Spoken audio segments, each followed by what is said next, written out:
আফারাইতুমুন নারাল্লাতী তুরুন। আবার আল্লাহ তাআলা অন্য আয়াতে বলতেছে আফারাইতুম মা তাশরাবুন, আফারাইতুমুল মা আল্লাযী তাশরাবুন, যেই পানি তোমরা পান করো ওই পানির সম্বন্ধে কি ভেবে দেখেছো নাকি? যদি আমি আল্লাহ তাআলা চাইতাম লাউ নাশাউ জাআলনাহু জাজান ফালাউলা তাশকুরুন, আসমান থেকে পানি আমি বর্ষণ করি, যদি আমি আল্লাহ তাআলা চাইতাম ওই পানি লবণাক্ত করে দিতাম, তোমরা কোনো পানি আর পান করতে পারতা না, ফসলের পরে ফসল মরে যাইত।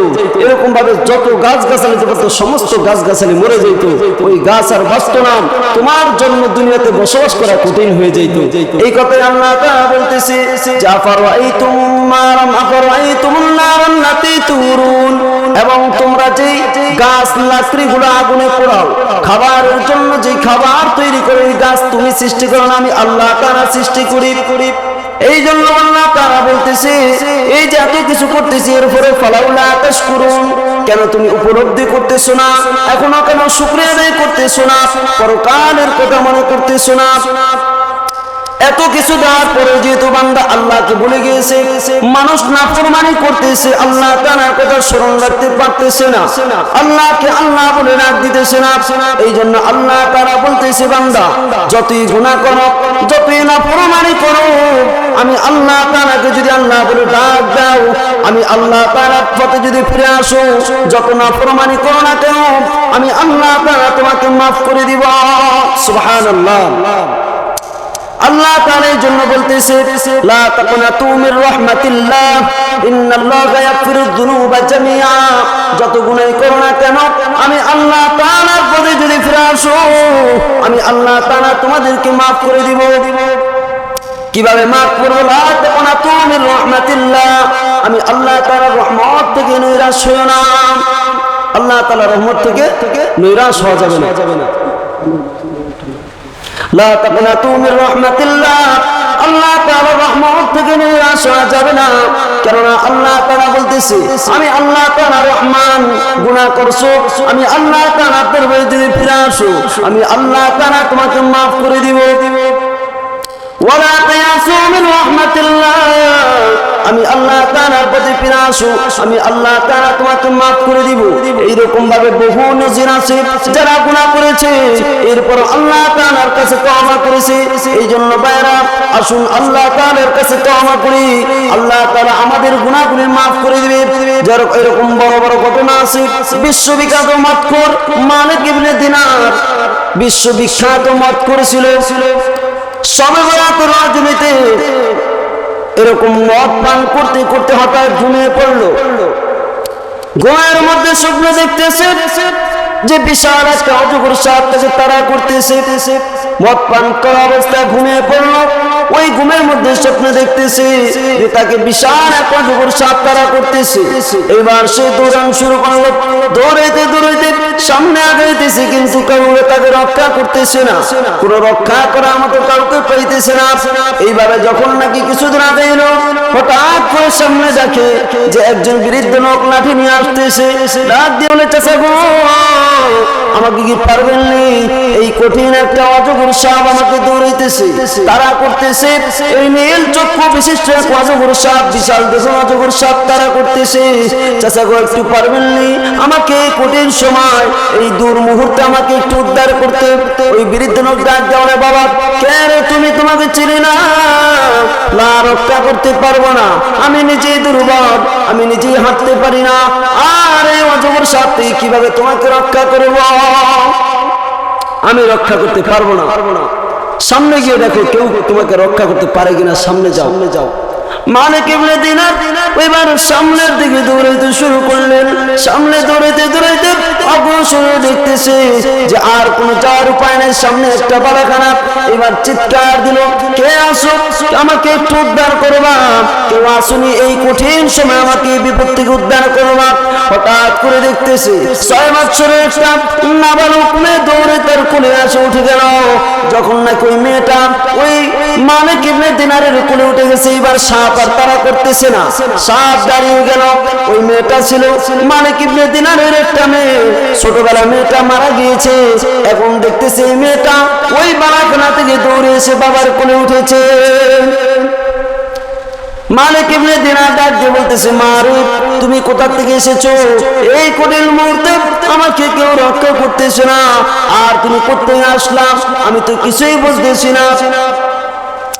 মালিক ইবনে দিনার এইবার বলতে, মালিক ইবনে দিনারকে ওই মেয়েটা বলতেছে, আব্বা ওই যে সাপটা দেখলেন, ওই সাপটা হইল আপনার বদ আমল। আপনি গুনাহ করতে করতে আপনার আমল নামা তো বাড়ি হয়ে গেছে, যে সাপ ধারণ করে, বিশাল অজগর সাপ ধারণ করে আপনার গাছকে তাড়া করতেছে। আর ওই যে বৃদ্ধ লোকটা দেখছেন, ওটা হইল আপনার নেক আমল। আপনার নেক আমল এতই দুর্বল হয়েছে যে আপনাকে আজকের এই কঠিন মুহূর্তে রক্ষা করার শক্তি তার নাই। আব্বা এই যে বালাখানাটা দেখতেছেন, ওই বালাখানাটা হইল আল্লাহ তাআলার নির্মাণ করা একটি বালাখানা। ওখানে আল্লাহর পয়গম্বর ইব্রাহিম আলাইহিস সালাম ছোট ছোট বাচ্চা যারা দুনিয়া থেকে চলে যায় তাদেরকে কোরআন শেখায়। ওখানে আমি আছি, আমাদেরকে কোরআন শিখাইতেছে। ওই মেয়েটা একটা আয়াত শুনে দিলেন, আলাম ইয়ানি লিল্লাযিনা আমানু আন তাখশা কুলুবুহুম লিযিকরিল্লাহ। ও আব্বা, এখনো কি আপনার পরকালের কথা স্মরণ হয় নাই? এখনো কি পরকালের কথা মনে হয় নাই? আর কতদিন গুনার ভিতরে থাকবেন, আর কতদিন নাফরমানি করবেন, আর কতদিন এইভাবে মদের নেশার ভিতরে থাকবেন? এখনো কি নামাজের কথা মনে হয় না? এখনো কি আল্লাহর কথা মনে হয় না? এখনো কি পরকালের কথা মনে হয় না? এইভাবে যখন নাকি বলতেছিলেন, মালিক ইবনে দিনার এইভাবে যখন সতর্কবার্তাগুলো শুনতেছিলেন, হঠাৎ করে তার ঘুম ভেঙে গেল। ঘুম থেকে উঠে দেখে এখনো সবে বরাতের রজনী শেষ হয় নাই। এই যখন নাকি এইভাবে চলতেছিল, সে দেখতেছে তার হাতে এখনো মদের পেয়ালা রয়েছে, আর সবে বরাতের রজনী শেষ হয় নাই। সে তাড়াতাড়ি দ্রুত করে ওই সমস্ত নাপাকি ফেলে দিয়ে গোসল করে ওযু করে মসজিদে চলে গেছে, এবং ওই সবে বরাতের রজনীতে এমন কান্না কান্না, শেষ পর্যন্ত আল্লাহ তাআলার বিশ্ববিখ্যাত ওলি হয়ে গেল। সুবহানাল্লাহ। বলে শেষ পর্যন্ত এমন কান্না কান্না, আল্লাহ তাআলা তার এই মুজাহাদা, এই তওবা দেখে আল্লাহ তাআলা কবুল করে নিয়েছে। এই জন্য আল্লাহ তাআলা বলতেছে, লা তাকনাতু মির রাহমাতিল্লাহ, আমি আল্লাহ তাআলার রহমত থেকে নিরাশ হইও না, নিরাশ হইও না। আমি আল্লাহ তাআলার রহমত থেকে নিরাশ হইও না। আমি আল্লাহ তাআলা, তুমি যদি সারা সমুদ্র পরিমাণ গুনাহ করো, 7 সাগর তেরোনি পরিমাণ তোমার গুনার পাহাড় হয়ে যায়, আমি আল্লাহ তাআলা রহমান, আমি আল্লাহ তাআলা রহিম, তোমার সমস্ত গুনাহগুলো আমি আল্লাহ তাআলা মাফ করে দিব। তবে শর্ত হইল, সামনে আর এই গুনাহ করব না। নিয়ত করতে হবে যে আল্লাহ, জীবনে যত গুনাহ করেছি আর সামনে এই গুনাহ করব না, আমাকে মাফ করে দেন। এইভাবে যদি তওবা করতে পারি, ইনশাআল্লাহ আল্লাহ তাআলা আপনার আমার গুনাহ মাফ করে দিবে। মালিক ইবনে দিনার কেমন বড় বুজুর্গ হয়ে গেলেন, বিশ্ববিখ্যাত মক্কর, স্বাস্থ্যের জন্য কত বড় আল্লাহ হয়ে গেলেন। বলে তিনি এইরকম ভাবে হঠাৎ নদীর পার দিয়ে যাচ্ছে, নদী পার হবে, কোনো নৌকা নাই। হঠাৎ করে দেখতেছে একজন মাঝি আসতেছে, ডাক দেয়া, বলে মাঝি রে, আমাকে কি একটু পারে পার করে দিবানি? বলে হ্যাঁ, পার করে দিব।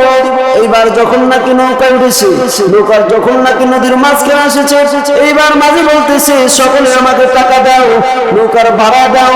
মালিক ইবনে দিনার ডাক দিয়ে বলতেছে, ভাই আমার কাছে তো ভাড়া নাই। মাঝি ডাক দিয়ে বলতেছে, ভাড়া না থাকলেও পার করবো না। এইবার যখন এক কথা দুই কথায় হঠাৎ করে মালিক ইবনে দিনারের উপর রাগান্বিত হয়ে গেল নৌকার মাঝি। এইবার মাঝি তাকে প্রহার করল। এক পর্যায়ে মালিক ইবনে দিনারের জ্ঞান চলে গেল, হুঁশ ফিরে আসতেছে না।